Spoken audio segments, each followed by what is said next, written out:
lanes.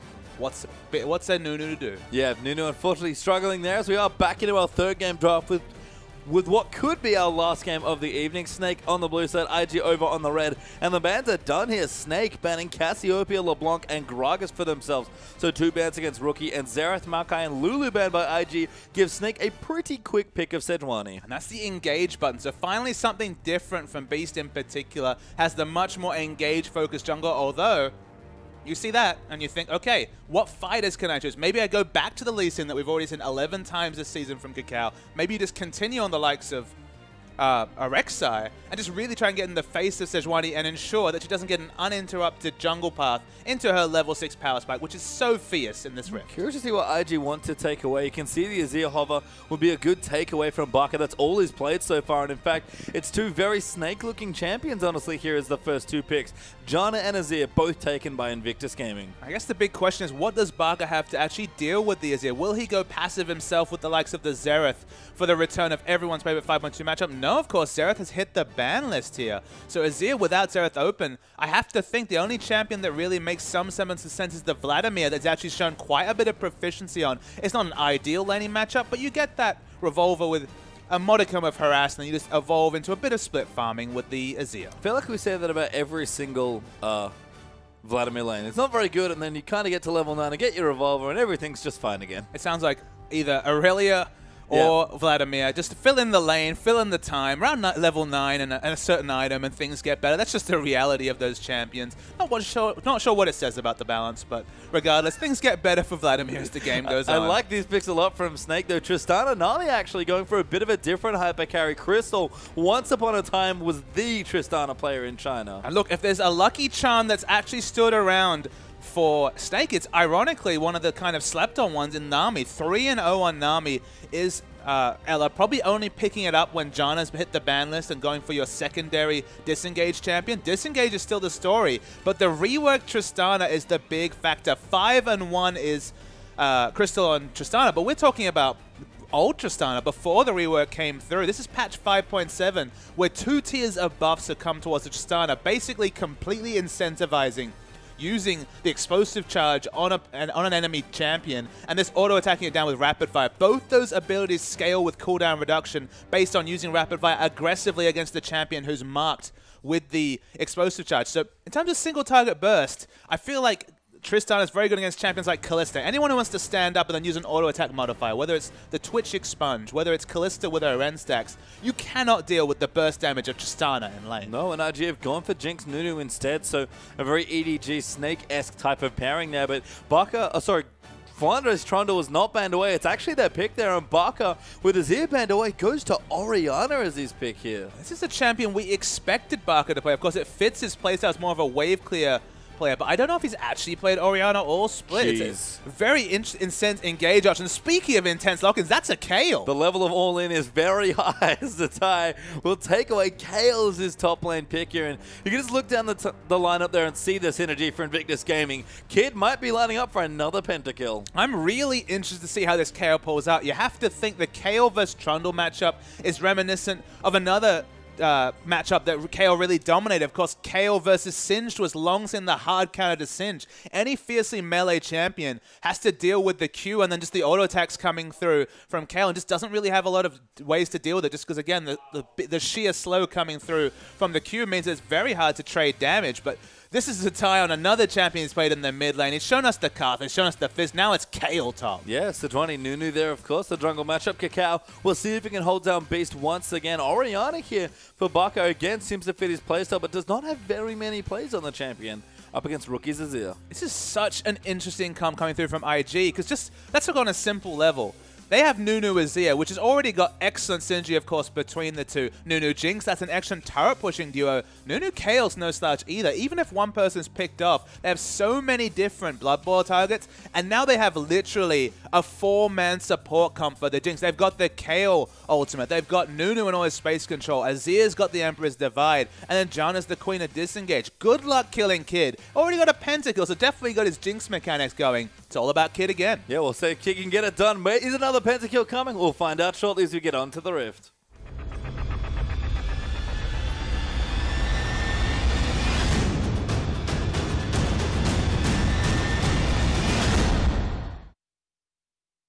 Under the rift here for Snake versus Invictus Gaming. Snake currently down 0-2 here as they're trying to fight back and see if they can find themselves at least forcing a fourth game here. But Invictus Gaming looking to sweep the LPL playoffs third place match here and collect a bit of extra money and precious circuit points as well. Not circus points. No circus points involved, although Trundle, he's the big trump card here for Snake. He's the champion who's been significantly banned away in multiple series from Flandre. We've seen Flandre basically solo win games, split pushing with 40% CDR and the likes of a Tiamat into a Ravenous Hydra, and just disregarding tanks and pushing in objectives. Hard to disregard the damage from a KO, who of course shreds your armor and magic resist with her passive. Yeah, 5-man invade though coming through for Snake, wanting to get some early vision down. Quite possibly want to swap Crystal out of the lane matchup here, but we are going to at least see the Jinx there for Snake, and it might be more than that. They might even be looking to take away buffs, but vision goes down, and we'll see what else they want to do. I'd actually be surprised if Snake were looking for a lane swap. I actually expect a 2v2 coming in, just because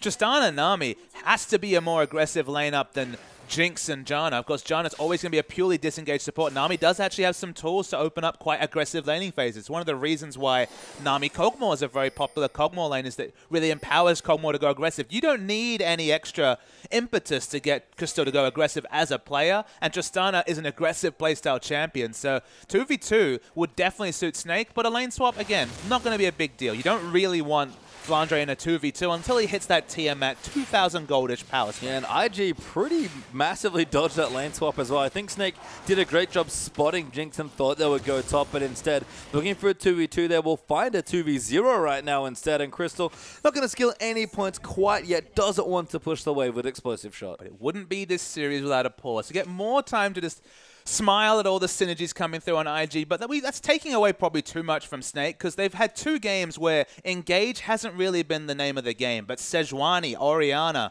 is a very strong engage comp. And of course, even Trundle getting some sort of flank and putting that pillar of ice around the back of a team can set up those skill shots. That's the unique thing about the Trundle's pillar, is that when you're, say, sieging with this composition, you throw the pillar next to a turret, suddenly everyone's forced into a very narrow corridor.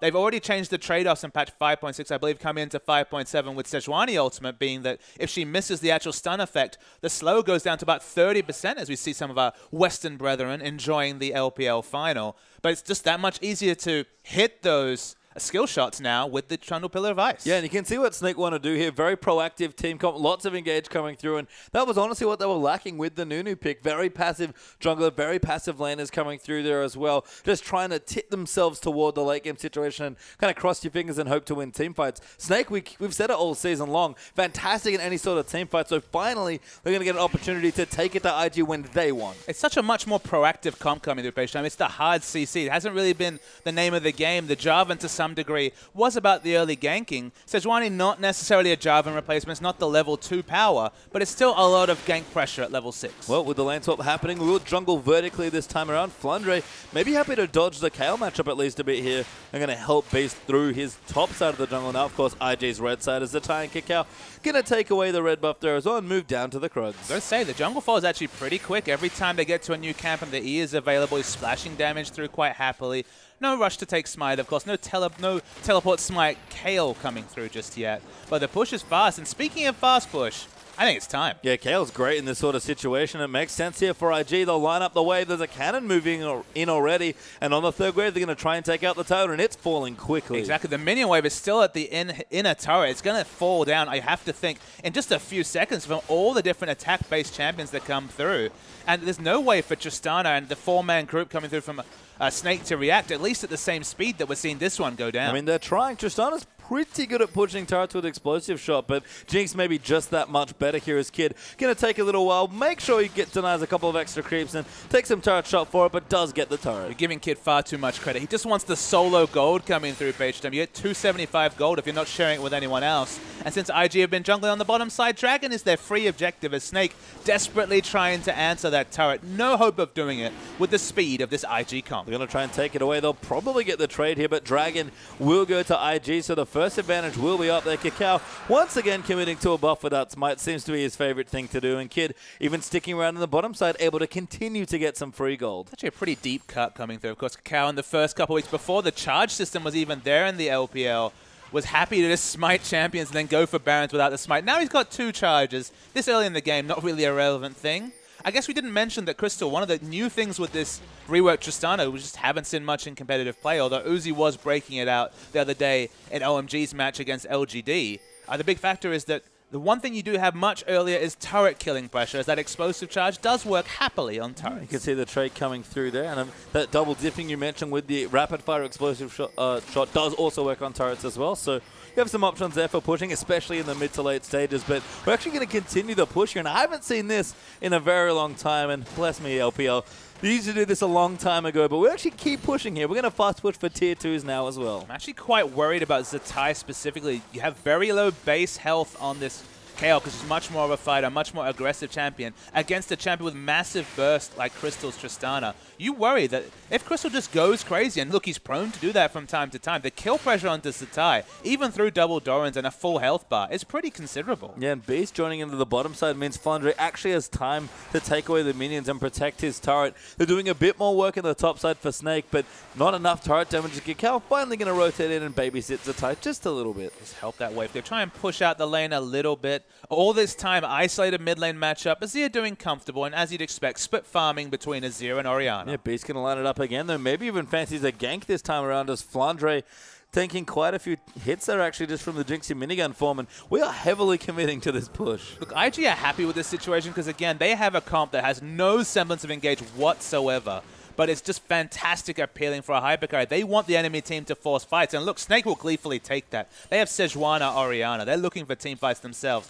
But if you can force fights on your own terms, get a ward advantage over a neutral like Dragon that increasingly Snake will need to opt into fights. That's the way that IG will win this game, is forcing fights on their own terms. And first Dragon and getting those early turrets is really pushing them towards that time. Yeah, you can see Baka there in the mid lane taking a bit of harass, but keeping up nicely in CS on his Orianna. Double Dorans there for the Ori, as Rookie's got his Dorans plus a Chalice. So moving in for a Athene here, I imagine Baka will do the same. Nami going to rotate in looking for a gank, but can't find too much. And a Trailblazer down there for Kakao. Going to be matched by Barmy Cinder there by Beast. It feels like Kakao's just going to come top and they're going to gank this turret pastry down. They're not interested in killing Trundle. Trundle still no Tiamat, only a pickaxe, has to watch as turrets fall down. Beast is probably going to show a little bit of pressure. But there's only so much you can do against the Nunu Jinx turret-pushing machine. There's a reason that EDG have played this combo so frequently. He called back to, I believe, OMG versus LGD, and this was an LGD special in one of their games. Just going in around, got the 3 out of turrets at 12 minutes did LGD in that game, and IG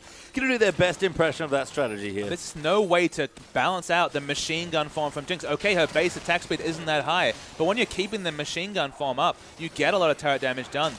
Flandre has no way to harass the Jinx when in this case the bubble goes down. They just have so little CC to react. Beast is still level 4. They're just happy to keep pushing. And it's going to be a war of attrition that IG can only win. Yeah, and they're going to give Crystal some time. That's the good news in the trade-off there for Snake, is he'll actually do just fine here in the current 1v1 matchup against Zatai with his BF sword. But Zatai going to go back, maybe spend some gold fairly soon, and going to come back and see if he can't make it a bit more competitive. I mean, Zatai is just desperate to get level 6 so that the burst combo is no longer available there for Tristana in terms of getting a kill. No CC to actually interrupt the trades coming through. Tai's taking a lot of damage. Beast. That's a good flashlight coming through. It's a Trumper, though.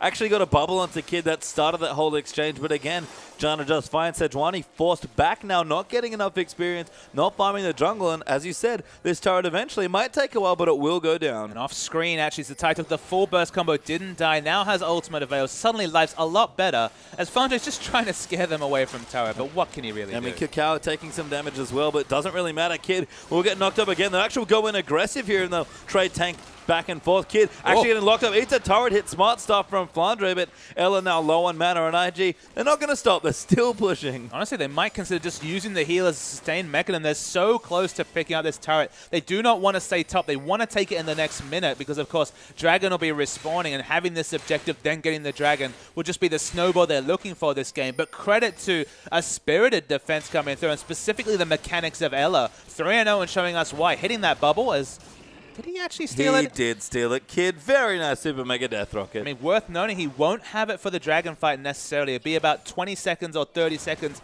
behind the Dragon spawn, so they might want to delay the push coming through onto Dragon, but it's vision time. They want to get that vision control, because again, big win condition for IG is monopolizing this Dragon. Yeah, I can only imagine that Worth was typed there for Kid, who steals away the buff, denying it crucially away from the Orianna. We can see now Avarice Blade once again for Kid. Seems to love this early Avarice Blade, does he? He's just making his investments smartly, and he hasn't been harassed. And honestly, Cacao jungle pathing just helps him out.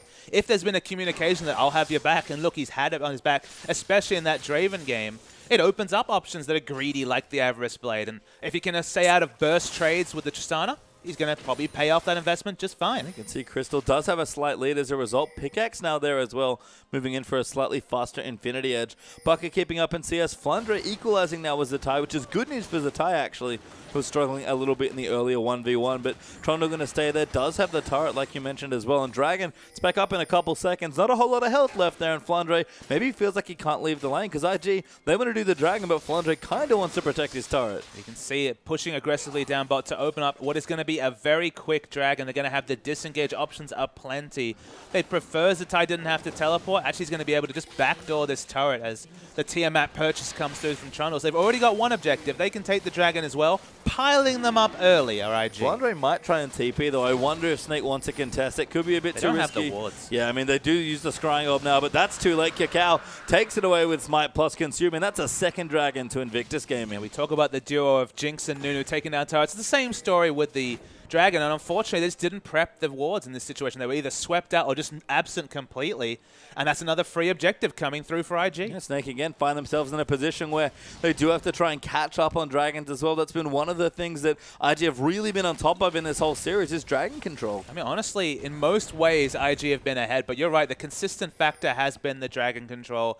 They're ahead in turrets in this situation as well. They have a comp with a very good identity that has one weakness, which is engaging team fights, and they're playing around that weakness by monopolizing Dragon. Beast though coming in, trying to get a gank down. Bucky going to line things up. Wave does come through. It will miss there, but Beast wants the ulti. Crystal even rocket jump forward just to get aggressive, and instead they might have to settle for a rotation. That was a sick flash and EQ coming through from the Azir. I don't know how he managed to pick the exact perfect escape route, but he did, and that's why Rookie gets so much respect in the Chinese scene, is that his mechanics in lane, his understanding of dodging skill shots is really impressive. Yeah, he's very hard to kill and very easy for him to kill you, it seems like, in a lot of situations, and has to be happy in these lane swaps because he gets the isolated lanes that he just loves so much. And the CS values in mid, of course, 14 CS up. Probably not that surprising because Baka, again, on a fairly new champion, at least at the highest tier of competitive play. Other lanes going fine for Snake, but lane's going fine and just losing out massively on objectives, structures, and dragons in this case. It's a big problem for Snake. I mean, it's been weird to me, but Cacao is honestly showing up Beast on Nunu, his signature champion. I didn't expect Beast to have 2 Nunu games and struggle to control early objectives, but Cacao showing him up almost every game, it seems like, this time on his champion. And now he's suddenly on this unfamiliar role of Sejuani and just the engage tank requirement coming through for Snake. It's just not something that he's shown a lot of prowess on. The Jarvan, to some degree, is similar, but that was more about rotations leading to aggressive turret dives with the flag and drag.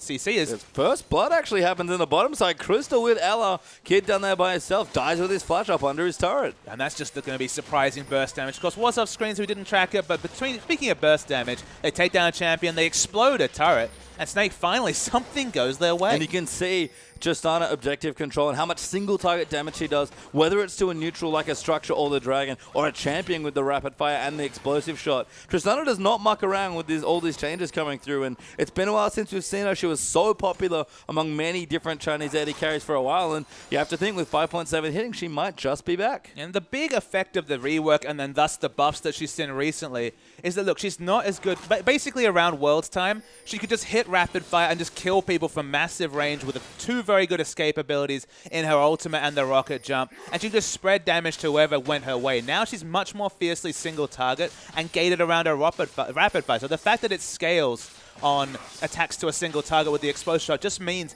you're really priced into aggressively explosive charging a tank, for example, and then rapid firing on that champion. So there's more meaningful counterplay. If you have that charge on you, you can disengage out of the fight, move out of range, and then she'll lose a lot of damage because she won't have that same rapid fire uptime And in general, her attack speed has been passively downscaled, so she scales less well with pure attack speed items. She's much more reliant on the steroids. So it's, again, if she finds someone alone, don't get me wrong, her burst damage is incredible. Yeah, isolated Triss does go off here, and Crystal has his Infinity Edge down. Kid working on his does have a BF Sword to pairing with his Berserker Greaves and an Avarice play, but still looking for that first major item. I imagine he's got a bit of gold to spend there coming through as rookie on the Azir. Actually, I was Soren Ashes, but that's the tie here as Kiddies. Yeah, this is what you don't want here. Is some good chompers will move in for the disengage. Cal's actually caught in between multiple people. Teleport's been used. Have to see what happens. Kakao is getting chased. Beast will throw the ulti, but it goes slightly wide. Kakao did flash it away. Can't get away from the tidal wave, but no one there left to chase him, so he'll be safe for now. Strange time to use teleport with Dragon still 1 minute 50 away. They must have been hoping for multiple picks and maybe the outer turret, but this is still Azir. And I've learned anything about Azir lanes, and there's been plenty of them in the LPL. It's that you don't take a turret down at 15 minutes. Yeah, especially in this series here. It's 3 for 3 now in games with Azir, with Rookie taking it away here from Baka, and Baka, of course, having it in the first 2 games. Blue buff even getting aggressed on by Zatai as well. Wants to try and take it away, but Beast should be able to give it over to Orianna instead. A big question mark is, where does Zatai go with this build? Of course, Luden's Echo's now a thing. It sounds like a Kale item to me with the movement speed and just extra splash damage. Does he just go into the Hurricane and have comparable wave clear to Flandre? You know, he'll be able to use the slow defensively and just clear waves and ensure there's never that awkward spot where Flandre can just split push turrets under his nose and have no kill pressure on him. You have to think the Hurricane would equalize some of that pressure. There's multiple different build paths. Of course, Kale's always been one of the most flexible champions in the league. From the Nash talk, you can at least see it's not going to be the AD Kale of ones. It's going to be the standard AP on-hit Kale coming through. I think the top lane, though, you have to look there and think that Flandre kind of got out of a very sticky lane matchup with some very smart pushing there. I mean, both teams committed to pushing down some turrets. They both got 2 each here, although they weren't quite on the same sides. No tier 2 turrets being felled.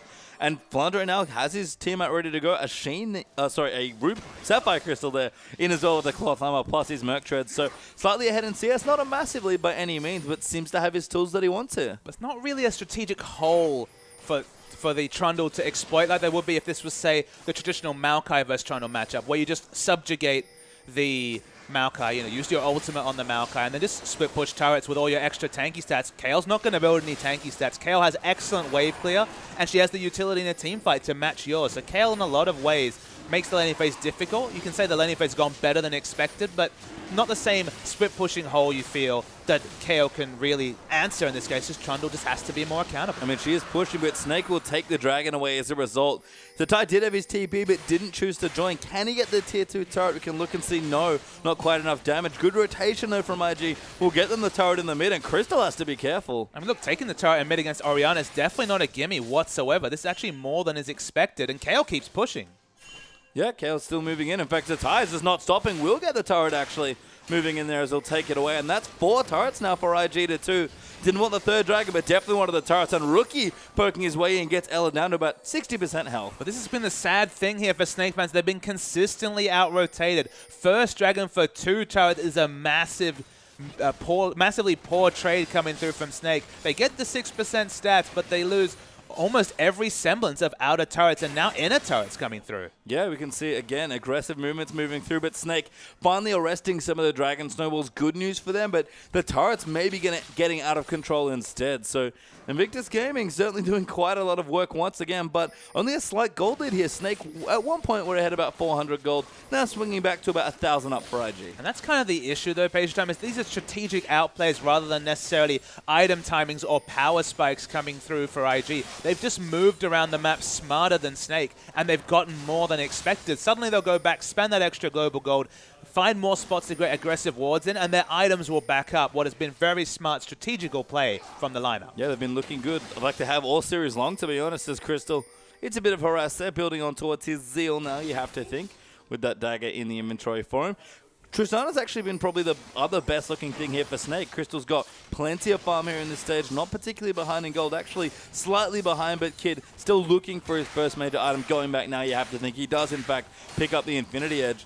I mean, Tristana, if she can get going, certainly a late-game carry, and Crystal has shown plenty of late-game carry performances in the LPL this season. And Kid is only slightly ahead because of the average split. He's actually contributed close to 400 gold already, so it's clearly the only thing keeping him ahead because he's only 100 gold ahead of his opponent. You're right. Infinity Edge finally completed, though they've gotten all these objectives without even a one-item power spike on Kid. We've already seen what Kid can do in a team fight when he's enabled, and man, they've got 4 champions to enable him. Yeah, I mean, again, this comp very much built around Kid when they want to fight, but right now, IG are committing to a split push plan here. So Ty has not left the top lane in quite a while, and he's pushing on the inhibitor turret potentially next. With the Amp Tome in the build, you have to think maybe a Lich Bane will be the completion here, or the Luden's Echo, obviously going to be an Amp Tome item. Probably not going to be 40% CDR, although he could do his best Lulu impression if he pushed towards 40% CDR, already has 20% from the Nashors. Lots of flexible options because honestly, whether it's shorter cooldowns or more AP to heal the Jinx or just the Lich Bane to apply a bit of burst so when that Super Mega Death Rocket comes through, it gets the first reset on the Get Excited. You just always have so many choices when you're playing KO, and he's not really moved into any build. Nashor's to the core of any good KO build. It is, and I actually like what IG are doing here, constantly rotating around, basically trying to find a weak spot to try and push down, because Snake's wave clear together is actually quite good, but Kid, free time on the turret here with Nunu Jana, and that turret is dead. Exactly, and the disengage is crazy. Multiple members are coming, but good luck locking down even one member, even the tanky Cacao would be the minimum loss in this situation. It's smart warding and smart map movements, and Snake's warding, honestly, it's never been their strong point. Ella's a very good solo warding person in that he does get very smart wards on champions like Jana, but the Beast Ella synergies gone with basically the movement away from the likes of Sightstone, and their wards are really costing them. I mean, you know, had it on the Nunu 2 games in a row, warding probably much better there in the first 2, but in this game on Sejuani really needs to hit her items, is not innately tanky on her own despite all the greats you see in her kit. A good push from Seik will get in his kitties, actually gets nailed by the shockwave, but flashes over to the safety of the Raptors, and Jana will be safe. Yeah, Ignite popped, but not enough damage to take her down. Forced KO to at least leave the top lane for once. That's something coming through for Snake. But yeah, the middle turret, that's something.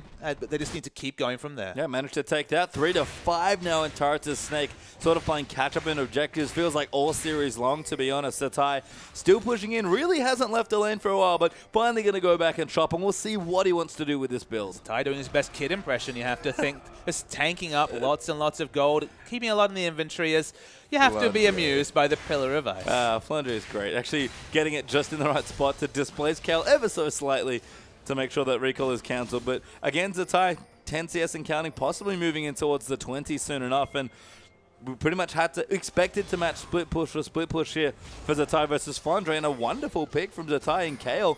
He's found a very good way to keep this Trundle at least sedated, if not down. It's one of the things that Zatai is uniquely able to do. It's one of the reasons they were so happy to get him in the lineup over the tank role player in Pokemon is that he can play Fizztop, he can play Karthus and actually hit more Skittles than basically any Karthus we've seen in competitive play, Barker included. He just has the mechanics because he played mid lane for, what, 400 or 500 competitive games. One of the biggest veterans of the competitive scene, despite being only the tender age of 17, going on 18 in 2015. He's always had good carry mechanics, and Kale's effectively an off carry in this case. Man, you can see nothing quite yet. Zatai, I think, still farming, has quite a bit of gold banked up. He's going to buy a sick item. He's, whatever it is, it's going to be pretty sick, because he does actually go for Berserker Greaves, sort of accentuating the split push qualities of his build. Here we go. Phantom Dancer done as well for Tristan. I mean, some items Luden's time. Oh, it's Luden's. Luden's time is coming through. It sounded like a good KL item. She needed more wave clear, of course, but it's a little bit more instant wave clear coming through. Less E-proc needs come through with that splash damage. IG really want this dragon, but teleport's already coming. Yeah, Flandre going to force a fight here in Snake. Going to try and take their second dragon. Zatai will finally join in for a team fight here. But a good Pillar of Ice zones them away. IG trying to get some damage done, but Snake have plenty of good damage. Beast actually, 4-man ulti coming through. Shockwave comes in as well. Hits onto 2, and they're on the carries. Crystal goes in deep in the backline trying to get resets. Gets one, will reset now. Good ult though from Rookie, might push him out. But Kid's going to go down. That's a second reset, and Snake, Signs of Life finally being showed. They get the team fight they want. Kitty's going to get slowed by the Pillar. Crystal will chase him down for another kill as Bucker will collect. Flandre is still chasing now, but that's a dragon. Not yet, but 4 kills done for for Snake. Crystal finally found the aggressive champion for him. It's Tristana with the reset potential for the position. His position's not always great at the start of the fight, but this time they have the assertive team. They're the ones starting to fight. It doesn't matter so much what Crystal's positioning is. His reposition was confirmed. They get the 4 kills, and they're rushing over to Baron. Yeah, they want the Baron. No towers, no dragon is what they want here. Beast on top of the objective. Pink ward slapped down there by Snake. And they're going to take this out quite quickly. We mentioned Tristana's mid-game damage. Watch this Baron fall. And Azir, you understand, they stayed in bottom lane too long, saw multiple members. They had a ward around the back. So the best they can hope to do is trade Baron for a 3rd dragon. And anyone can tell you, not ideal for IG. Yeah, Snake will be happy with that trade. And we mentioned their team fighting. The big proactive pick there from Beast on the Sejuani. Hasn't played that many games on him, but that was a wonderful ultimate to start the team fight. And it'll be super interesting to see, can Trundle now out-split push KO with the Baron buff minion waves? Going to be that much harder for the magic damage splashing through from Kale's E to actually clear these waves. Has decent wave clip, doesn't have the Ludens just yet. And the 5-man pushing in mid. Azir, again, needs time to clear these waves. Much harder when they're so damn tanky. Yeah, well, Luden's done for Barker now as well.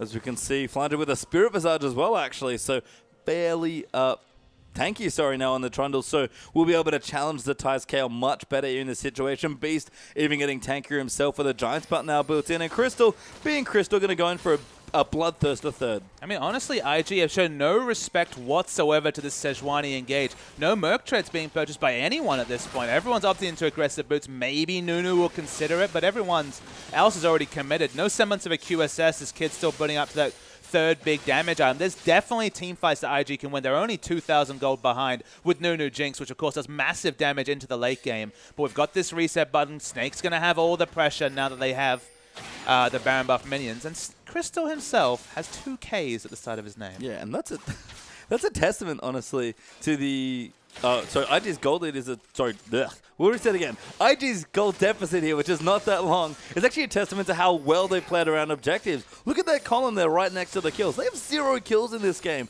but the dragons, the turrets, and all the advantage they built up by split pushing means that in a game where you'd look at the scoreboard and expect them to be quite far behind, they're actually very competitive in this game. That's been what they've set up for. They've been about rotations. We mentioned they've been outfoxing Snake by just showing up in bottom lane and top lane, just using their smart warding to take objectives. But you're right, they have no kills whatsoever. There's been no chance to get excited for Kid.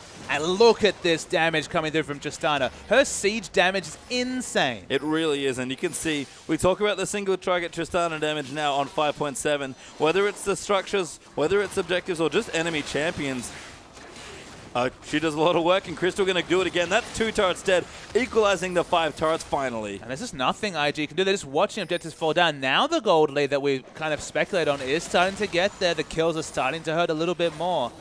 IG, they've got some very smart tools to deal with what Snake are doing, but they're not respecting the Sejuani in particular, and so far it's been the ultimate trump card. It only needed 1 team fight, but that snowballed into a Baron, which meant 2 turrets went down as well. Flandre even going to work in on a 3rd outer, potentially, as Snake looked to take out those 6 crucial turrets, and Baron buffs up for a little while longer here. IG are defending as much as they can, but even Rookie with the soldiers up, taking quite a while to kill the Baron up cannon. I'm a bit disappointed at the lack of Merc Treads. That seems like the obvious item to complete against a Sejuani. That's what you need in this case. Your position is always going to be at a premium when the Pillar of Ice is being able to thrown out. They're just going for that extra damage early. When they weren't even opting into fights, they were rotating anyway. It's just going to cost them. Yeah, Snake not going to push too much harder. Baron does drop, so they don't overcommit to taking out the bottom turret as well. Crystal and Steg will kill the poor Gromp, who dies so quickly there to the single target damage. Zatai back to split pushing now as they're working on a Hurricane for maximum damage and split push potential on this Kale, but everyone else from Snake's getting stronger as well. And you have to think that next team fight's a difficult one for IG to try and take. Yeah, the Hurricane works in a couple of ways. Obviously, in just a pure pushing wave, you're just pushing down the minions. But in a team fight, you're spreading your passive. Everyone's going to be 15% shred of their armor and magic. Just, again, maybe that's what you need to get that first big super mega death rocket, to get that first big kill and set up the likes of Kid to carry, because you have the disengage, you have the ultimate coming through, the intervention. It's getting that first kill has been very difficult so far, and again, maybe finding a way to negate Tristana's impact, either disengaging the target that has the explosive charge right on top of them, or smart use of the Kale ultimate. The thing is, Kale cannot be CC'd when her carries are. They need to be split. In terms of any sort of team fight, you need to see different positioning from the Kale than from either the Azir or the Jinx, just so that ultimate is useful. Because if they commit everyone onto Kayle, maybe that will open up an option to get kills to trade in that situation. But otherwise, Kayle needs to be using that intervention defensively on a carry. Yeah, and they just can't afford to get caught out here. Even Kayle's ultimate won't save her from all the Sejuani CC, so you can happily cut out someone that's been intervened and then just re-engage with whatever tills you have. Maybe Orianna Shockwave, or at this point, Crystal's just going to jump on someone's face and go in. Speaking of Crystal, he's actually got his Bloodthirsted on now as well, so 3 aggressive items. Very squishy lineup from IG as well, with the exception of Kakao and Crystal. It's his time to shine finally in the series. It's a really good build path. Of course, they've gone for Kayle just so there isn't an obvious subjugate target for Trundle to just kind of laugh in front of and render useless. So the result is that everyone's squishy to the enemy AD carry, and even if that steroid is gated around single target damage in this particular version of Tristana, everyone is going to melt like butter to Crystal. They are indeed, and Snake, you can see, getting their aggressive wards down. Beast did actually pick up a Sightstone after everything, so you can see their warding been increased much more now. They've been getting aggressive in the enemy jungle and able to leave the Sightstone trail down. Flandre still pushing in the bottom lane, gonna go back and pick himself up some item. Have to think Frozen Heart is on the way, if not completed. Crystal gonna do the same, wants to go back, and you can see why. Dragon back up in 40 seconds, and Snake, that is something they need to make sure IG don't get their hands on. Look, you can look at this minimap, and any layperson can tell this is not a situation where IG can contest any objectives. The pink ward's so aggressively in their red side jungle, a couple of defensive wards in their blue side jungle, but biting off a dragon fight is going to be super, super hard for Invictus Gaming. It will indeed, as we can see. Fight maybe brewing here in the mid side as well. Dragon back up fairly soon, and no one dead quite yet. IG wanting to try and find a fight, but people have backed away. We've got a pickaxe down there for Crystal as well, and Dragon's back alive. We have to think the fight will start soon. Only Crystal getting caught out is really a way that Invictus Gaming can win a fight. Pillar of Ice, very smart in this situation, but no poke onto Kakao. Didn't quite think about that synergy, but zoning people out for Tristana to do single target damage with Trundle, not too bad.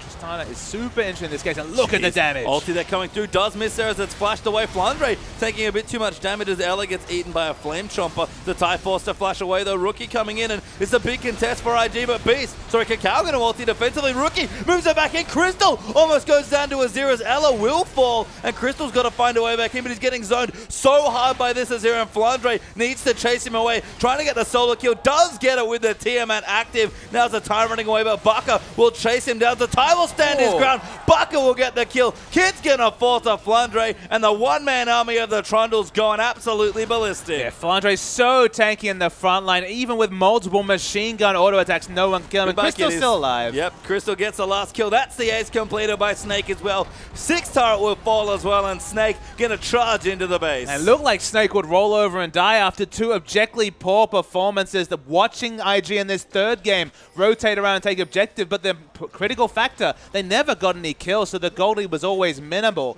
And now the counter rotations have come through, and the base is in ruins for IG. And we talked about it the first 2 games, both sides picking a lot of defensive-looking team comps, lots of disengage, which is quite popular right now.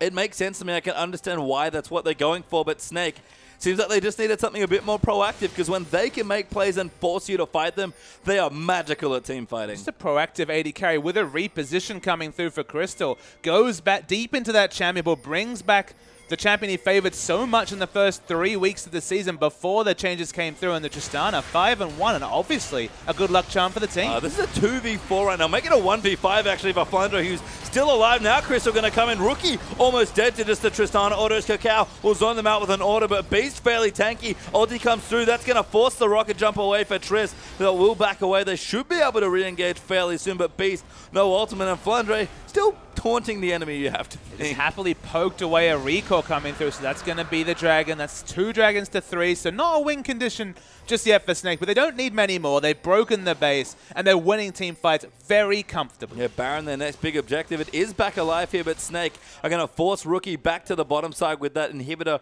still pushing super minions in towards that side of the map. Flandre melting the minion waves down now as well with that Ravenous Hydra. He's so tanky on this Trundle.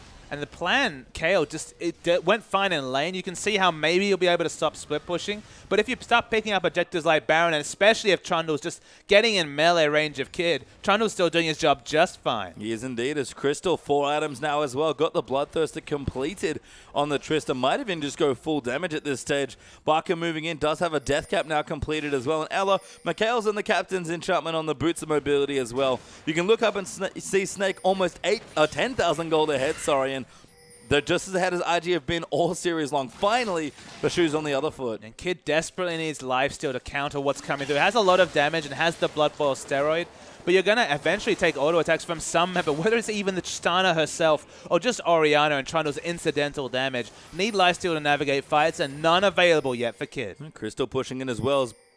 Been pretty aggressive in positioning, and that's honestly benefited him in this game finally, with Snake being able to be much better with their follow-up CC. Orianna especially able to help control this AD carry, and Lgends plus Tristana, they're going to push waves fairly well. 7 turrets down already, looking to break the base once more, but Snake probably a bit more interested in this Baron. From the moment that Crystal got that solo kill off screen, after all the rotations have come through, I mean, the Tristana's just been the big difference between these two teams. You can see how much work it's done, can still position very aggressively, still being able to reset in fights with such a squishy lineup, and it's assassination Tristana coming in. Yeah, Flundre and Crystal doing this again. Happy to 2v4 or 2v5 apparently in this game, as Flundre will take some pokes. Cacao will truck a ward into the back, but Crystal going to join his team with a Baron damage, and that Baron is dead. Almost sniped away by Kid, but Beast smites it away, and Flundre zoning the entire enemy team by himself. Crystal launches himself, and Shockwave gets the tie and Kitties as they go down to tie. Ults himself at the last second. Kid coming in, but Crystal lives to tell the tale. Rookie running rampant, gets caught by the scrying orb. Can't do anything, gets away. Will go down to about 3 shots from Crystal and Snake.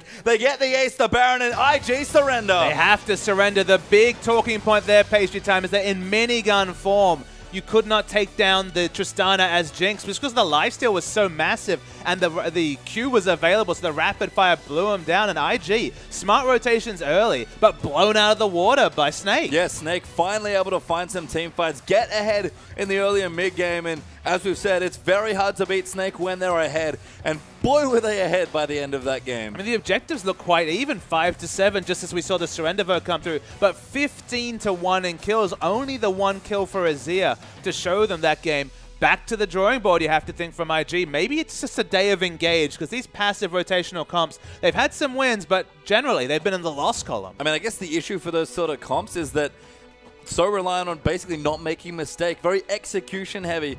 Not as far as, mechanical skill goes, but again, you have a very narrow window to win, and once you start sliding down that hill, when the boulder kind of comes rolling down, or the snowball in this case, real hard to push it back. And that's the thing. This time they had the engage options to force the fights they always look for. They've always been an aggressive team. With Nunu jungle, hard to be super aggressive, but with the likes of Tristana, Sejuani, and Orianna, and Bako and Orianna, that's another revelation. This case did just fine this game.